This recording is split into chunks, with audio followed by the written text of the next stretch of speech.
അഹികളെ പൊരിക്കാൻ വേണ്ടി ജനമേജയം നടത്തുന്ന സർപ്പസത്രം നഹി പൊരി, നീ പൊരിക്കരുത്, പൊരിച്ചത് മതി, നഹി പൊരി എന്ന് പറയാൻ അഹിപൊരി നഹിപൊരി, അഹിപൊരി നഹിപൊരി എന്ന് പറയാൻ ആര് വരും എന്ന് ചോദിച്ചപ്പോൾ ബ്രഹ്മാവ് പറഞ്ഞത് നമ്മൾ കണ്ടു. ജരൽക്കാരു എന്ന പുരുഷന് ജരൽക്കാരു എന്ന സ്ത്രീയിൽ, ഒരേ പേരാ രണ്ടാളുടെ, സ്ത്രീയിൽ ഒരു മകനുണ്ടാവും. അയാൾ ഈ സർപ്പസത്രം അവസാനിപ്പിക്കും. അപ്പം ആരാ ഈ ജരൽക്കാരു?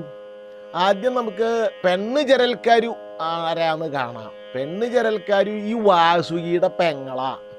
സർപ്പങ്ങളുടെ രാജാവ് ആയിരിക്കുന്ന വാസുകി പാലാഴിമഥനത്തിൽ കയറായിട്ട് ഉപയോഗിച്ചല്ലോ. ആ വാസുകിയുടെ പെങ്ങളാണ് ജരൽക്കാരു എന്ന് പറയുന്ന പെണ്ണ്, സ്ത്രീ. അപ്പോൾ പുരുഷ ജരൽക്കാരുവോ, അത് കുറച്ച് പറയാനുണ്ട്. അതെ, ഈ പുരുഷ ജരൽക്കാരു മുനി, അദ്ദേഹം ഒരു മുനിയാണ്. പക്ഷെ അദ്ദേഹത്തിൻ്റെ പേരിൻ്റെ അർത്ഥം തന്നെ ജരൽക്കാരു.